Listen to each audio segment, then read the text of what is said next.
ਸੋ ਹਾੜ ਦਾ ਮਹੀਨਾ ਕਥਨ ਕਰਦਿਆਂ ਹੋਇਆਂ ਸਤਿਗੁਰੂ ਮਹਾਰਾਜ ਫਰਮਾਉਂਦੇ ਨੇ ਕਿ ਜਿਸ ਤਰ੍ਹਾਂ ਹਾੜ ਦੇ ਮਹੀਨੇ ਦੇ ਆਇਆਂ ਪਤੀ ਦੇ ਵਿਛੋੜੇ ਕਾਰਨ ਇਸਤਰੀ ਦਾ ਦਿਲ ਤਪਦਾ ਹੈ, ਇਸੇ ਤਰ੍ਹਾਂ ਪ੍ਰਮਾਤਮਾ ਪਰਮੇਸ਼ਰ ਪਤੀ ਤੋਂ ਬਿਨਾਂ ਮਨੁੱਖ ਦਾ ਹਿਰਦਾ ਹਰ ਵੇਲੇ ਦੁਖੀ ਰਹਿੰਦਾ ਹੈ। ਇਉਂ ਅਲੰਕਾਰ ਬਣਾ ਕੇ ਉਹ ਪਤੀ ਪਤਨੀ ਦਾ ਜੀਵ ਅਤੇ ਈਸ਼ ਦਾ ਅਲੰਕਾਰ ਬਣਾ ਕੇ ਉਪਦੇਸ਼ ਕਰਦੇ। ਆਸਾੜ ਤਪੰਦਾ ਤਿਸ ਲੱਗੈ, ਹਰ ਨਾ ਹੋ ਨਾ ਜਿੰਨਾ ਪਾਸ। ਹਾੜ ਦੇ ਮਹੀਨੇ ਦੁਆਰਾ ਕਥਨ ਕਰਦੇ ਨੂੰ ਹਾੜ ਦਾ ਮਹੀਨਾ ਉਹਨੂੰ ਬਹੁਤ ਤਪੰਦਾ, ਬਹੁਤਾ ਜ਼ਿਆਦਾ ਤਪਸ਼ ਵਾਲਾ ਲੱਗਦਾ, ਦੁਖਦਾਈ ਲੱਗਦਾ। ਜਿਨ੍ਹਾਂ ਕੋਲ ਹਰੀ ਜੋ ਨਾ ਹੋ ਤੋਂ ਭਾਵ ਪਤੀ ਨਹੀਂ ਹੈ, ਹਰੀ ਪਰਮਾਤਮਾ ਪਤੀ ਨਹੀਂ ਹੈ, ਹਾੜ ਦਾ ਮਹੀਨਾ ਸਾਰੀ ਜ਼ਿੰਦਗੀ ਹਾੜ ਦਾ ਮਹੀਨਾ ਹੀ ਬਣ ਜਾਂਦਾ ਉਹਨਾਂ ਦਾ। ਭਾਵ ਕਹਿਣ ਤੋਂ ਹਾੜ ਦੇ ਮਹੀਨੇ 'ਚ ਗਰਮੀ ਬਹੁਤ ਜ਼ਿਆਦਾ ਪੈਂਦੀ ਹੈ, ਮਈ ਜੂਨ ਦੇ ਵਿੱਚ ਜਿਵੇਂ। ਇਸ ਕਰਕੇ ਮਹਾਰਾਜ ਜੀ ਕਹਿੰਦੇ ਨੇ ਕਿ ਜਗ ਜੀਵਨ ਪੁਰਖ ਤਿਆਗ ਕੈ ਮਾਨਸ ਸੰਧੀ ਆਸ। ਕਿਉਂਕਿ ਭੁੱਲਿਆ ਹੋਇਆ ਜਿਹੜਾ ਜੀਵ ਹੈ ਜਗਤ ਦੇ ਜੀਵਨ ਮਾਲਕ ਪਰਮਾਤਮਾ ਨੂੰ ਤਿਆਗ ਕੇ ਮਨੁੱਖਾਂ ਦੀ ਸੰਧੀ ਹੁੰਦੀ ਦੀ। ਇਹ ਸੰਦਾ ਅੱਖਰ ਕਈ ਜਗ੍ਹਾ ਆਉਣਾ ਬਾਣੀ 'ਚ, ਸੰਦਾ ਸੰਧੀ, ਇਹਦਾ ਅਰਥ ਹੁੰਦਾ ਦੀ। ਸੋ ਮਨੁੱਖ ਦੀ ਭਾਵ ਸੰਧੀ ਤੋਂ ਭਾਵ ਦੀ ਆਸ ਰੱਖਦਾ। ਸਤਿਗੁਰੂ ਦਾ ਹੁਕਮ ਹੈ ਮਾਨੁਖ ਕੀ ਟੇਕ ਬਿਰਥੀ ਸਭ ਜਾਨ, ਦੇਵਨ ਕੋ ਏਕੈ ਭਗਵਾਨ, ਜਿਸ ਕੈ ਦੀਆ ਰਹਿਆ ਗਾਏ, ਬੌਰ ਨ ਤ੍ਰਿਸ਼ਨਾ ਲਾਗੈ ਆਏ। ਦੁਇਐ ਭਾਏ ਵਿਗੁਚੀਐ, ਗਾਲੇ ਪਈ ਸੋ ਜਮ ਕੀ ਫਾਸ। ਦੁਇਐ ਤੋਂ ਭਾਵ ਦੱਦੇ ਔਂਕੜ ਯਈਏ ਨੂੰ ਦਲਾਈਆਂ ਦੁਇਐ, ਦਵੈਸ਼ ਭਾਅ 'ਚ ਲੱਗ ਕੇ। ਵਿਗੁਚੀਆ ਤੋਂ ਭਾਵ ਇਹ ਜੀਵ ਖਰਾਬ ਹੀ ਹੁੰਦਾ, ਅੰਤ ਨੂੰ ਉਹਦੇ ਗਲ ਦੇ ਵਿੱਚ ਜਮਾਂ ਦੀ ਫਾਹੀ ਪਵੇਗੀ। ਜਿਹਾ ਬੀਜੈ ਸੋ ਲੁਣੈ, ਮੱਥੈ ਜੋ ਲਿਖਿਆਸ। ਜਿਹਾ ਜਿਹਾ ਬੀਜ ਬੀਜਦਾ ਉਹੋ ਜਿਹਾ ਫਲ ਕੱਟਦਾ, ਜਿਹਾ ਜਿਹਾ ਕਰਮ ਕਰਦਾ ਉਹੋ ਜਿਹਾ ਫਲ ਭੋਗਦਾ। ਮੱਥੇ 'ਤੇ ਜੋ ਲੇਖ ਲਿਖਿਆ ਗਿਆ ਉਹਦੇ ਅਨੁਸਾਰ ਦੁੱਖ ਸੁੱਖ ਭੋਗਦਾ। ਮਹਾਰਾਜ ਕਹਿੰਦੇ ਆਪੇ ਬੀਜ ਆਪੇ ਹੀ ਖਾਹੋ, ਨਾਨਕ ਹੁਕਮੀ ਆਵੋ ਜਾਹੋ।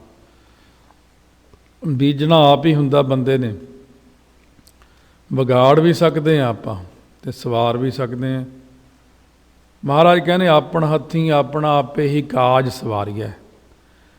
ਰੈਣ ਵਿਹਾਣੀ ਪਛਤਾਣੀ, ਉੱਠ ਚਲੀ ਗਈ ਨਿਰਾਸ। ਜਿਹਦੀ ਅਵਸਥਾ ਉਹ ਰੂਪੀ ਭਾਵ ਉਮਰ ਰੂਪੀ ਰਾਤ ਬਤੀਤ ਹੋ ਗਈ ਐਵੇਂ ਹੀ ਖਾਣੇ ਪੀਣੇ ਹੱਸਣੇ ਸੌਣੇ 'ਚ। ਜਦੋਂ ਬਜ਼ੁਰਗ ਹੋ ਗਿਆ, ਉਮਰ ਗਈ ਲੰਘ, ਅੰਤਮ ਸਮਾਂ ਆ ਗਿਆ, ਉਹ ਉਦੋਂ ਪਛਤਾਉਂਦੀ ਹੋਈ ਜੀਵ ਰੂਪ ਇਸਤਰੀ ਇੱਥੋਂ ਉੱਠ ਕੇ ਨਿਰਾਸ਼ ਹੀ ਚਲੀ ਗਈ। ਕਿਉਂਕਿ ਜੋ ਇਹ ਕਰਦਾ ਹੈ ਉਹ ਸਭ ਫਜ਼ੂਲ ਹੀ ਨਿਕਲਿਆ, ਜੂਆ ਖੇਡਿਆ ਗਿਆ ਇੱਕ ਤਰ੍ਹਾਂ ਦਾ। ਜਿੰਨਾ ਕੁਛ ਕੀਤਾ ਸੀ ਉਹ ਤਾਂ ਨਾਲ ਨਹੀਂ ਗਿਆ, ਪਰ ਉਹਦਾ ਲੇਖਾ, ਜਿਵੇਂ ਚੋਰ ਜੇ ਫੜਿਆ ਜਾਵੇ, ਸਾਰਾ ਸਮਾਨ ਬਰਾਮਦ ਕਰਕੇ ਪੁਲਿਸ ਉਹ ਚੋਰ ਨੂੰ ਸਮਾਨ ਦਾ ਤਾਂ ਫਾਇਦਾ, ਉਹ ਤਾਂ ਜਿਹੜੇ ਮਾਲਕ ਸੀ ਉਹਨਾਂ ਨੂੰ ਮੋੜਤਾ ਵੀ ਤੁਹਾਡੀਆਂ ਚੀਜ਼ਾਂ, ਤੁਹਾਡੀ ਗੱਡੀ, ਤੁਹਾਡੇ ਸਕੂਟਰ, ਆਹ ਤੁਹਾਡਾ ਟੀਵੀ, ਤੁਹਾਡੇ ਗਹਿਣੇ, ਪੈਸਾ ਸਭ ਮੁੜ ਗਿਆ। ਅਤੇ ਚੋਰ 'ਤੇ ਕੇਸ ਬਣ ਗਿਆ। ਉਹਦੇ ਪੱਲੇ ਕੀ ਰਹਿ ਗਿਆ? ਕੁੱਟ ਰਹਿ ਗਈ ਅਤੇ ਜਾਂ ਜੇਲ੍ਹ। ਉਹਦੇ ਪੱਲੇ ਤਾਂ ਕੱਖ ਨਹੀਂ ਰਹਿੰਦਾ ਹੈ ਚੋਰ ਦੇ। ਮਹਾਰਾਜ ਕਹਿੰਦੇ ਇਸੇ ਤਰ੍ਹਾਂ ਨਾਮ ਦੁਰਾਏ ਚੱਲੇ ਸੇ ਚੋਰ। ਹੁਣ ਜਿਹੜੇ ਬੰਦੇ ਸੰਸਾਰ ਦੇ ਅੰਦਰ ਜਮ੍ਹਾਂ ਕਰੀ ਜਾਂਦੇ ਨੇ, ਪਾਪਾਂ ਬਾਝੋਂ ਹੋਵੇ ਨਾਹੀਂ ਮੋਇਆਂ ਸਾਥ ਨਾ ਜਾਈ। ਗਲਤੀਆਂ ਕਰ, ਬੇਈਮਾਨੀਆਂ ਕਰ, ਝੂਠ ਬੋਲ, ਤਰ੍ਹਾਂ ਤਰ੍ਹਾਂ ਦੇ ਤਰੀਕੇ ਕਰਕੇ ਇਕੱਠੀ ਕੀਤੀ, ਅੰਤ ਨੂੰ ਉਹ ਚੋਰ ਬਣ ਗਿਆ। ਲੈ ਗਏ ਜਮਦੂਤ, ਸਮਾਨ ਸਾਰਾ ਇੱਥੇ ਹੀ ਛੱਡ ਗਿਆ। ਗਾਹਾਂ ਤਾਂ ਇਕੱਲੇ ਉੱਤੇ ਕੇਸ ਹੀ ਬਣਨੇ, ਬਸ ਕੁਟਾਪਾ ਹੀ ਚੜ੍ਹਨਾ ਜਾਂ ਜੂਨਾਂ 'ਚ ਪਾਉਣਾ ਜਾਂ ਕੜਾਹਿਆਂ 'ਚ ਬਾਲਣਾ। ਉਹ ਆਪਾਂ ਇਹ ਜਿਹੇ ਪੁੱਠੇ ਕੰਮ ਕਿਉਂ ਕਰੀਏ? ਸਤਿਗੁਰੂ ਕਹਿੰਦੇ ਐਸਾ ਕੰਮ ਮੂਲੇ ਨਾ ਕੀਚੈ ਜੇ ਤਾਂ ਅੰਤ ਪਛੋਤਾਈਆ। ਗਲਤ ਕੰਮ ਨਾ ਕਰੋ ਜਿਹਦੇ ਕਰਕੇ ਆਪਣਾ ਲੇਖਾ ਖੜਾ ਹੋ ਜੇ ਹੋਰ। ਮਹਾਰਾਜ ਕਹਿੰਦੇ ਨੇ ਲੇਖਾ ਦੇਣਾ ਵੀਰਾ ਤਉ ਪੜ੍ਹਿਆ।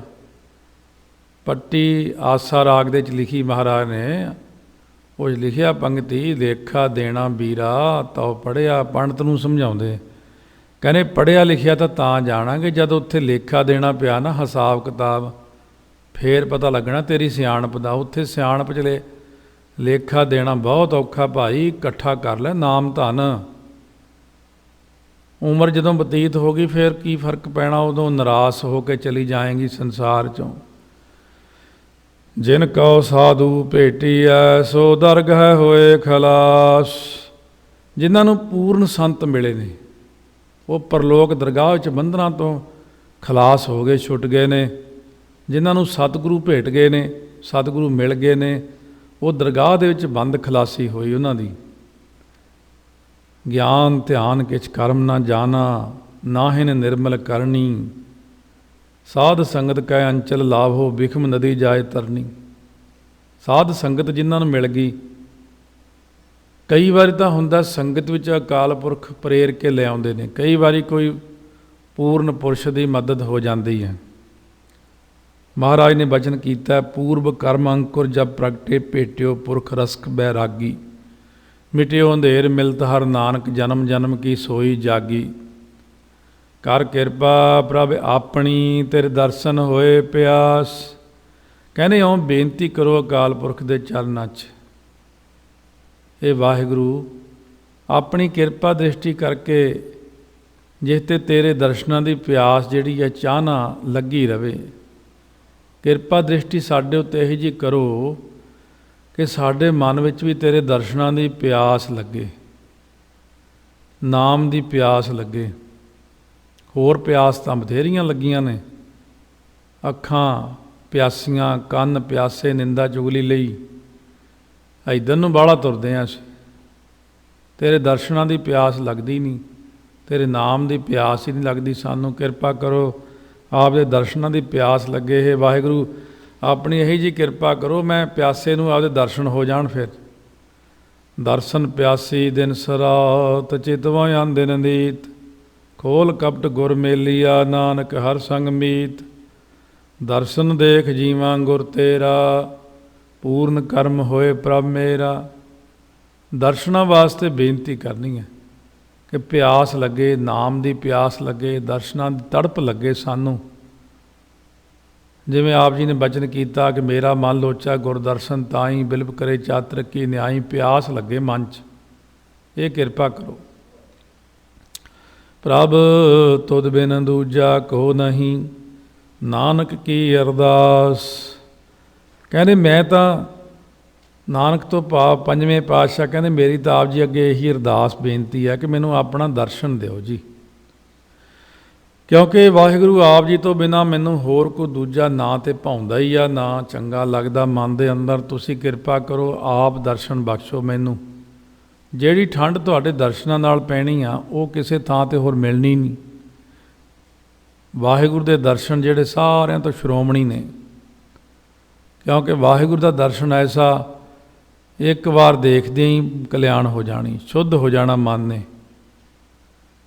ਹੋਰ ਦਰਸ਼ਨ ਸੰਸਾਰ ਦੇ ਸਾਨੂੰ ਨਹੀਂ ਚਾਹੀਦੇ, ਬਸ ਤੁਸੀਂ ਆਪਣਾ ਦਰਸ਼ਨ ਬਖਸ਼ਿਸ਼ ਕਰੋ। ਜਿਵੇਂ ਗੜ੍ਹ ਸ਼ੰਕਰ ਝਮੇਸ਼ਾ ਜੋਗੀ ਹੋਇਆ, ਉਹਨੇ ਬੜੀ ਤਪੱਸਿਆ ਆਰਾਧਨਾ ਕੀਤੀ ਸ਼ਿਵ ਜੀ ਦੀ, ਵਰ ਲੈ ਲਿਆ ਵੀ ਜਿਹੜਾ ਮੇਰੇ ਦਰਸ਼ਨ ਕਰੇ 1 ਸਾਲ ਸਵਰਗ ਮਿਲੇ। ਬੜੀ ਦੁਨੀਆ ਆਉਣ ਲੱਗੀ, ਬਹੁਤ ਦੁਨੀਆ ਦਾ ਇਕੱਠ ਹੋਇਆ, ਲੱਖਾਂ ਲੋਕ ਆਏ। ਕਹਿੰਦਾ ਕੋਈ ਰਹਿ ਤਾਂ ਨਹੀਂ ਗਿਆ ਬਈ। ਕਹਿੰਦੇ ਜੀ ਭਾਈ ਤਿਲਕੂ ਹੈ ਇੱਕ ਪੰਜਵੇਂ ਪਾਤਸ਼ਾਹ ਦਾ ਸਿੱਖ, ਉਹ ਨਹੀਂ ਆਇਆ। ਕਹਿੰਦਾ ਜਾਓ ਉਸ ਕਮਲੇ ਨੂੰ ਕਹੋ ਮੇਰੇ ਦਰਸ਼ਨ ਕਰੇ ਆ ਕੇ, ਸਵਰਗਾਂ ਦੀ ਪ੍ਰਾਪਤੀ ਹੋਵੇਗੀ। ਜਦੋਂ ਕਿਸੇ ਨੇ ਕਿਹਾ ਭਾਈ ਤਿਲਕੂ ਕਹਿਣ ਲੱਗਿਆ ਨਾ ਬਈ ਅਸੀਂ ਤਾਂ ਨਹੀਂ ਜਾਣਾ, ਅਸੀਂ ਤਾਂ ਗੁਰੂ ਦੇ ਸਿੱਖ ਹਾਂ, ਅਸੀਂ ਕੀ ਕਰਨੇ ਸਵਰਗ, ਕਿਆ ਨਰਕ ਕਿਆ ਸੁਰਗ ਵਿਚਾਰੇ ਸੰਤਨ ਦਊ ਰਾਦੇ। ਸੰਤਾਂ ਦੋਵੇਂ ਰੱਦ ਕਰਤੇ। ਕਹਿੰਦੇ ਜੀ ਉਹ ਨਹੀਂ ਆਉਂਦਾ। ਕਹਿੰਦੇ ਜਾਓ ਉਹਨੂੰ ਕਹੋ 2 ਸਾਲ ਸਵਰਗ ਮਿਲੇਗਾ। ਨਹੀਂ ਆਉਂਦਾ ਜੀ। ਕਹਿੰਦੇ 5 ਸਾਲ ਮਿਲੇਗਾ। ਕਹਿੰਦੇ ਨਹੀਂ ਆਉਂਦਾ ਜੀ। ਕਹਿੰਦਾ ਇੰਨਾ ਨਿਰੀਛਤ। ਫਿਰ ਮਨ 'ਚ ਹੇਠੀ ਜੀ ਸਮਝੀ ਆਪਣੀ। ਕਹਿੰਦਾ ਚਲੋ ਫਿਰ ਅਸੀਂ ਦਰਸ਼ਨ ਦਿੰਦੇ ਹਾਂ ਜਾ ਕੇ ਆਪ ਉਹਨੂੰ। ਉੱਠ ਕੇ ਚੱਲ ਪਿਆ, ਨਾਲ ਹਜ਼ਾਰਾਂ ਲੋਕ। ਕਿਸੇ ਨੇ ਭਾਈ ਤਿਲਕੂ ਨੂੰ ਦੱਸ ਦਿੱਤਾ, ਭਾਈ ਤਿਲਕੂ ਉਹ ਹਮੇਸ਼ਾ ਕਹਿੰਦਾ ਮੈਂ ਦਰਸ਼ਨ ਦੇਣੇ ਆ ਭਾਈ ਤਿਲਕੂ ਨੂੰ। ਭਾਈ ਤਿਲਕੂ ਨੂੰ ਤਾਂ ਘਬਰਾਹਟਾਂ ਖੜੀਆਂ ਹੋ ਗਈਆਂ, ਇਹ ਕੀ ਹੋ ਗਿਆ, ਮੈਂ ਜਾਣਾ ਨਹੀਂ ਚਾਹੁੰਦਾ ਸਵਰਗਾਂ ਨੂੰ, ਇਹ ਧੱਕੇ ਨਾਲ ਹੀ ਜਾਂਦਾ। ਉਹਨੇ ਦਰਵਾਜ਼ੇ ਬੰਦ ਕਰਕੇ, ਚੀਥਾਂ 'ਚ ਕੱਪੜੇ ਦੇ ਲਏ, ਚਾਰੇ ਪਾਸਿਓਂ ਬੰਦ ਕਰਕੇ, ਉੱਤੇ ਕੰਬਲ ਖੇਸ ਲਪੇਟ ਕੇ, ਅੱਖਾਂ ਬੰਦ ਕਰਕੇ ਬਹਿ ਗਿਆ। ਬਾਹਰ ਖੜ੍ਹ ਕੇ ਆਵਾਜ਼ ਦਿੰਦੇ ਲੋਕ, ਹਮੇਸ਼ਾ ਜੋਗੀ ਜੀ ਆਏ ਨੇ, ਦਰਸ਼ਨ ਕਰ ਲਓ, ਸਵਰਗ ਲੈ ਲਓ। ਉਹ ਕਹਿੰਦਾ ਨਾ ਮੈਂ ਨਹੀਂ। ਆਪ ਦਰਵਾਜ਼ਾ ਖੜਕਾਉਂਦਾ, ਉਹ ਭਗਤਾ ਬਾਹਰ ਆ, ਦਰਸ਼ਨ ਕਰ, ਸਾਡੇ ਸਵਰਗ ਮਿਲੇਗਾ। ਉਹ ਕਹਿੰਦਾ ਨਾ ਜੀ ਅਸੀਂ ਨਹੀਂ ਚਾਹੀਦੇ ਦਰਸ਼ਨ। ਫਿਰ ਅਖੀਰ ਦੇਖਿਆ ਵੀ ਇਹ ਤਾਂ ਕੋਈ ਅੱਛਾ ਪੁਰਸ਼ ਹੈ, ਨਿਰਇਛਿਤ ਹੈ, ਕੋਈ ਰੱਬ ਦਾ ਪਿਆਰਾ। ਅੱਛਾ ਚੱਲ ਫਿਰ ਆਪਣੇ ਹੀ ਦਰਸ਼ਨ ਦੇ ਦੇ ਭਗਤਾ, ਉਹ ਗੁਰਮੁਖਾ ਆਪਣੇ ਹੀ ਦਰਸ਼ਨ ਦੇ ਦੇ। ਕਹਿੰਦੇ ਨਾ ਜੀ। ਕਹਿੰਦੇ ਬੇਨਤੀ ਮੰਨ ਲੈ, ਦਰਸ਼ਨ ਦੇ ਦੇ ਆਪਣੇ। ਕਹਿੰਦੇ ਪਹਿਲਾਂ ਫਿਰ ਆਪਣਾ ਵਰ ਰੋਕੋ, ਮੈਂ ਸਵਰਗ ਨਹੀਂ ਜਾਣਾ। ਕਹਿੰਦੇ ਚੰਗਾ ਤੈਨੂੰ ਫਲ ਨਹੀਂ ਮਿਲੇਗਾ ਦਰਸ਼ਨਾਂ ਦਾ, ਦਰਵਾਜ਼ਾ ਤਾਂ ਖੋਲ੍ਹ ਦੇ। ਜਾਂ ਦਰਵਾਜ਼ਾ ਖੋਲ੍ਹਿਆ, ਐਨ ਟਿਕਿਆ ਹੋਇਆ, ਟਿਕਾਓ ਵਾਲਾ ਲਾਲ ਸੁਰਖ ਚਿਹਰਾ, ਨਾਮ ਰੰਗ ਵਿੱਚ ਰੰਗਿਆ ਹੋਇਆ। ਹਮੇਸ਼ੇ ਨੇ ਜਦ ਦਰਸ਼ਨ ਕੀਤੇ, ਠੰਡ ਪੈ ਗਈ, ਮਨ ਨੂੰ ਸ਼ਾਂਤੀ ਆ ਗਈ। ਹਮੇਸ਼ਾ ਤੇ ਚਰਨੀ ਪੈ ਗਿਆ। ਇਹ ਗੁਰਸਿੱਖ ਪਿਆਰਿਆ, ਇੰਨੀ ਉੱਚੀ ਅਵਸਥਾ ਕਿੱਥੋਂ ਲਈ ਹੈ? ਕਹਿ ਰਹੇ ਵੀ ਗੁਰੂ ਅਰਜਨ ਦੇਵ ਜੀ ਦਾ ਸਿੱਖ ਹਾਂ ਮੈਂ, ਅੰਮ੍ਰਿਤਸਰ ਸਾਹਿਬ ਨੇ ਉਹ। ਕਹਿੰਦੇ ਭਗਤਾ ਫਿਰ ਤਾਂ ਉੱਥੇ ਲੈ ਚੱਲ, ਮੈਂ ਤਾਂ ਐਵੇਂ ਹੀ ਉਲਝਿਆ ਰਿਹਾ ਸੰਸਾਰ ਦੇ ਵਿੱਚ। ਉਹ ਸਭ ਛੱਡ ਛਡਾ ਕੇ ਸ੍ਰੀ ਗੁਰੂ ਅਰਜਨ ਦੇਵ ਦੇ ਚਰਨਾਂ 'ਚ ਪਹੁੰਚ ਗਿਆ। ਮਹਾਰਾਜ ਸੱਚੇ ਪਾਤਸ਼ਾਹ ਕਹਿਣ ਲੱਗੇ, ਨਾਮ ਜਪ, ਨਾਮ ਨਾਲ ਸ਼ਾਂਤੀ ਆਉਣੀ ਹੈ। ਗੁਰਾਂ ਨੇ ਚਰਨ ਪਹੁਲ ਬਖਸ਼ੀ, ਗੁਰਸਿੱਖ ਬਣਾ ਲਿਆ ਹਮੇਸ਼ੇ ਨੂੰ। ਭਾਂਡੇ 'ਚ ਤਾਂ ਪਹਿਲਾਂ ਹੀ ਬਥੇਰਾ ਕੁਛ ਸੀ, ਪਰ ਜਦ ਨਾਮ ਦੀ ਕਣੀ ਦਿੱਤੀ, ਉਸ ਵਕਤ ਹਮੇਸ਼ਾ ਵੀ ਨਾਮ ਲੈ ਕੇ ਸਤਿਗੁਰੂ ਦਾ ਪਿਆਰਾ ਬਣ ਗਿਆ। ਮਹਾਰਾਜ ਜੀ ਕਹਿੰਦੇ ਨੇ, ਪ੍ਰਭ ਤੁਧ ਬਿਨ ਦੂਜਾ ਕੋ ਨਹੀਂ, ਨਾਨਕ ਕੀ ਅਰਦਾਸ। ਹੋਰ ਮੈਨੂੰ ਕੋਈ ਭਾਉਂਦਾ ਹੀ ਨਹੀਂ, ਆਪਣਾ ਹੀ ਦਰਸ਼ਨ ਬਖਸ਼ੋ ਮੈਨੂੰ।